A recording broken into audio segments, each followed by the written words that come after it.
बिस्मिल्लाहिर्रहमानिर्रहीम। अस्सलामु अलैकुम। Welcome to the CSS concepts. उम्मीद है आप सब खैरियत से होंगे।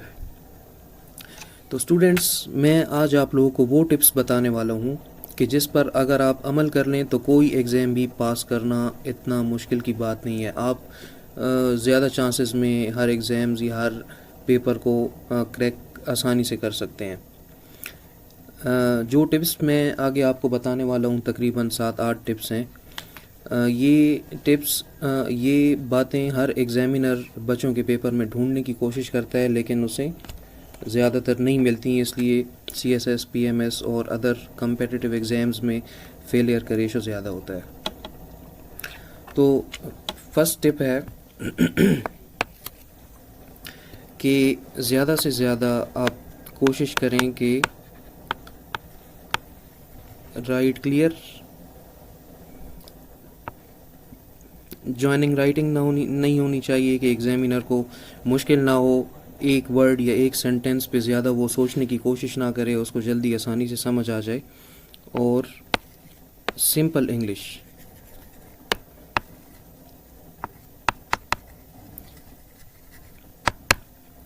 ज़्यादातर स्टूडेंट्स ऐसे करते हैं कि सेट वर्ड्स या डॉन में जो वर्ड्स यूज़ हो रहे होते हैं, द न्यूज़ में जो वर्ड्स यूज़ हो रहे होते हैं, वही पेपर में इस्तेमाल करने की कोशिश करते हैं। अक्सर लोगों ने CSS PMS को एक ऐसा जहन पे सवार करके रखा हुआ है कि इसमें आसान इंग्लिश तो इस्तेमाल करने का वो सोच ही नहीं सकते। They always use bombastic words, जिसकी वजह से वो फेलियर का शिकार होते हैं। अब देखें, फॉर एग्ज़ाम्पल, एक बंदा है जैसा कि अब मुझे कोई एक क्वेश्चन अटेम्प्ट करके दे और उसमें बम्बास्टिक वर्ड्स का इस्तेमाल करे, जो वर्ड्स मुझे भी ना आते हों। अब इंसान है, एग्ज़ामिनर को सारे सेट के वर्ड्स तो नहीं आते होंगे या सारे डॉन के वर्ड्स तो नहीं आते होंगे। हो सकता है एग्ज़ामिनर ने सेट वर्ड्स कभी पढ़े ही ना हो सकता है उस एग्ज़ामिनर ने कभी डॉन अखबार पढ़े ही ना हो। तो उसको इस तरह इरिटेट नहीं करना कि आपने कोई बम्बास्टिक वर्ड्स यूज़ कर लिए या फर्स्ट पेज में एग्ज़ामिनर को इम्प्रेस करने के लिए बम्बास्टिक वर्ड्स यूज़ कर लिए और उसको ना आते हों, उसको सोचना पड़े कि ये क्या लिखा हुआ है। तो इसकी वजह से भी मार्क्स कट जाते हैं। Always right in simple English, कि एग्ज़ामिनर को समझें आप कि उसे कुछ भी नहीं आता, आपने उसे समझाना है एक बच्चे या स्टूडेंट की तरह। थर्ड है, जैसे जो भी क्वेश्चन है उसको आप सबसे पहले उसकी आप हेडिंग्स बनाएं।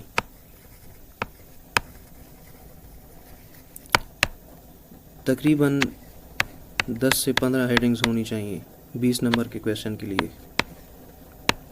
ठीक हो गया। और हेडिंग्स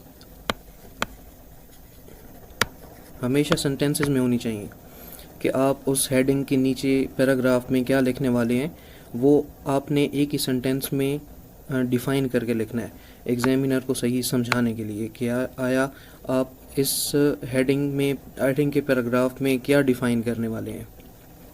ज़्यादा से ज़्यादा हेडिंग्स होनी चाहिए सेंटेंसेस की शेप में, और हर पैराग्राफ आपका 7 से 9 लाइंस का होना चाहिए, ये ज़रूरी है। इसको आप पॉज करके स्क्रीनशॉट भी ले सकते हैं। मैं आपको सिर्फ समझाने की कोशिश कर रहा हूँ कि आपने पेपर में किस तरह जो है तो क्वेश्चन लिखना है या ऐसे लिखना है। मैं आपको एंड पे इसका पूरा एक सैम्पल भी दिखाऊंगा ऐसे का भी और क्वेश्चन अटेम्प्ट करने का भी, कि हेडिंग्स कैसे लिखनी है और किस तरह मैंने लिखी हुई हैं और एक क्वेश्चन कैसे अटेम्प्ट करना चाहिए, वो मैं सारा आपको एंड पे एक सैम्पल दिखा दूँगा। जो भी क्वेश्चन आप लिखें उसमें always use quotes,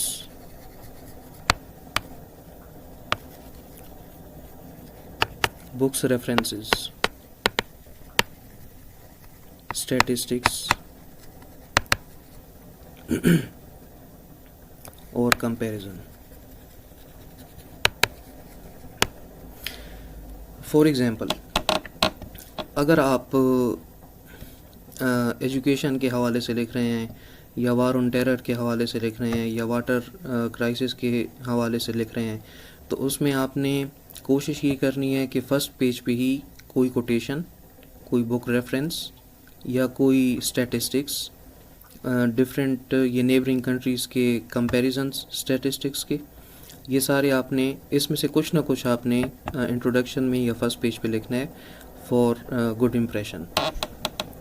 for example आप एजुकेशन का टॉपिक लिख रहे हैं, तो उसमें आप स्टैटिस्टिक्स बताएं कि पाकिस्तान में एजुकेशन के क्या हालात हैं, इंडिया के क्या हालात हैं, बांग्लादेश के क्या हालात हैं, फ़िनलैंड का बताएं एजुकेशन का माहौल अच्छा है यहाँ पे, जापान में अच्छा है, चाइना में अच्छा है।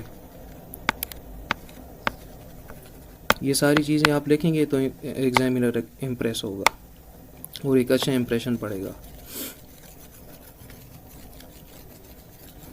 और एग्ज़ामिनर को इससे ये भी पता चलता है कि स्टूडेंट्स कितनी तैयारी करके आए हुए हैं, कितना डाइवर्स नॉलेज है इनके पास, और कहाँ तक ये एक क्वेश्चन को लेकर जा सकते हैं और किस बेहतरीन अंदाज से ये एक क्वेश्चन अटेम्प्ट करते हैं विदाउट जो है तो एनी एरर या दूसरी डायरेक्शन में न जाएं।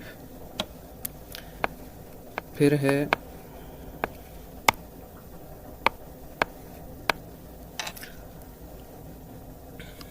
हेडिंग्स आपने ज़्यादा से ज़्यादा लिखनी है, और जो कोट्स या बुक्स रेफरेंसेस आपने कोट करने होंगे फॉर सपोर्टिंग योर आर्गूमेंट्स, वो आपने उसका आपने मार्कर्स के साथ इस्तेमाल करना है कि एग्ज़ामिनर को आसानी से यहाँ पे शो हो सके कि आपने किस चीज़ का कंपैरिजन लिखा है या कौन सी बुक आपने यहाँ पे रेफ़र की है, कोट की है। अब मैं आपको एक सैंपल दिखाता हूँ पेपर का कि आपने ये सारी चीज़ें इम्प्लीमेंट कैसे करनी है, और ये सारी चीज़ें इम्प्लीमेंट करके एक पेपर किस अंदाज से जो है तो पेश होता है, और एग्ज़ामिनर को कितनी खुशी होती है कि इतना सिंपल और आसान वर्ड्स में, हेडिंग्स में डिफ़ाइन हुआ कोट्स लिखे हुए एक ख़ूबसूरत अंदाज में पेपर जब उसको एग्ज़ामिनर को मिले तो वो कितनी खुशी से उसको चेक करता है।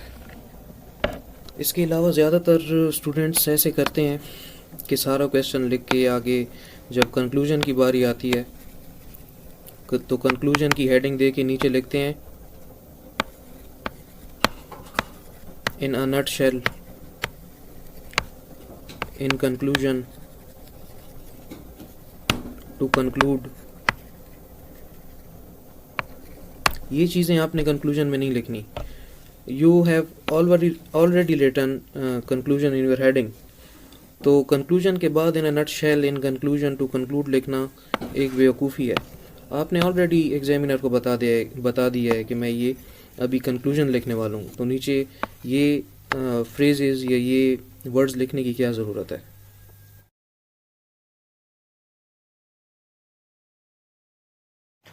ये देख सकते हैं आप एक सैम्पल पेपर है। मैंने ये सारे क्वेश्चंस पास पेपर से अटेम्प्ट किए हैं और सारे टॉपिक्स भी अटेम्प्ट किए हुए हैं। देखें, नॉन ट्रेडिशनल सिक्योरिटी थ्रेट्स, ये एक पाकिस्तान अफेयर्स का टॉपिक है। इसमें आप इंट्रोडक्शन में देखें कि मैंने एक बुक कोड की हुई है डिफरेंट मार्कर से, ब्लू मार्कर से की है। मैली एंथनी की बुक है negotiating governance on non traditional security in south Asia and beyond. Introduction देखें 7 से 9 लाइनों का है।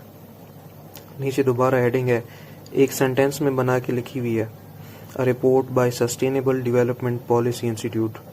अब इससे एग्जामिनर को कैसा इंप्रेशन पड़ेगा? फर्स्ट पेज पे ही मैंने एक रिपोर्ट कोट की हुई है, ये देखें। फिर उसके बाद मेजर सॉफ्ट सिक्योरिटी थ्रेट्स हैं, उसमें फिर सब हेडिंग्स हैं जो कि सेंटेंसेस में लिखी हुई हैं। यहाँ पे फिर कोटेशन है। तो देखें ये एक पेपर कितनी खूबसूरती से बनाया गया। यहाँ पे फिर रिपोर्ट्स हैं और हेडिंग्स हैं। कंक्लूजन में फिर एक कोटेशन है, ये देखें आप। उसके बाद सिविल मिलिट्री रिलेशंस में इंट्रोडक्शन, और यहाँ पे फिर एक बुक की कोटेशन है, सब हेडिंग्स हैं। इस तरह एक पेपर आपने लिखना है। आप इसके स्क्रीनशॉट भी ले सकते हैं, बाद में पढ़ भी सकते हैं। मैं आपको ये नोट्स भी प्रोवाइड कर सकता हूँ, और मेरी कोशिश तो यही होती है कि मैं हर अपने लेक्चर में हेडिंग्स बनाकर आपको दूं और उसको समझाऊं। मेरी पिछली जितनी भी वीडियोज़ हैं उसमें मैंने आपको हेडिंग्स बनाकर दी हुई हैं, तो आप ये कोशिश किया करें कि हेडिंग्स को भी याद कर लिया करें। अब देखें फॉर एग्जांपल कौन सा क्वेश्चन, ये जैसे कि ये क्वेश्चन है सिविल मिलिट्री रिलेशंस। इसकी अगर आपने हेडिंग्स याद कर ली, ये सारी हेडिंग्स, तो आपको ये क्वेश्चन, ये आंसर, ये टॉपिक कभी भी नहीं भूलेगा। और एग्ज़ाम जब शुरू होते हैं तो उसमें आजकल तो 2-2 पेपर्स हो रहे हैं दिन में, तो उसमें आपको ये सारे नोट्स फिर रिवाइज करने की ज़रूरत नहीं पड़ती। आपको सिर्फ हेडिंग्स दोहराने की ज़रूरत होती है और बाकी सारा आपको बैक इन द माइंड याद आ जाता है सब कुछ। ये हो गया आज का लेक्चर। आपके जितने भी क्वेश्चंस हों, जो भी क्वेरीज हों, आप कमेंट में बता सकते हैं। और जो टॉपिक आप तैयार करना चाहें, जो सब्जेक्ट आप तैयार करना चाहें, मैं आप उसका भी मुझे कमेंट में बता दिया करें। मैं इंशाल्लाह कोशिश किया करूँगा कि अगला लेक्चर उसी पे बनाऊँ कि आप लोगों को आसानी हो। ठीक है स्टूडेंट्स, तो आप मुझे अगर लेक्चर के हवाले से कोई टिप देना चाहें कि मैं उसको और इम्प्रूव कैसे करूं, तो आप कमेंट सेक्शन में कर सकते हैं। चैनल को लाइक करना और सब्सक्राइब करना ना भूलें, क्योंकि इस तरह की और बेहतरीन वीडियोस भी कुछ दिनों में आने वाली।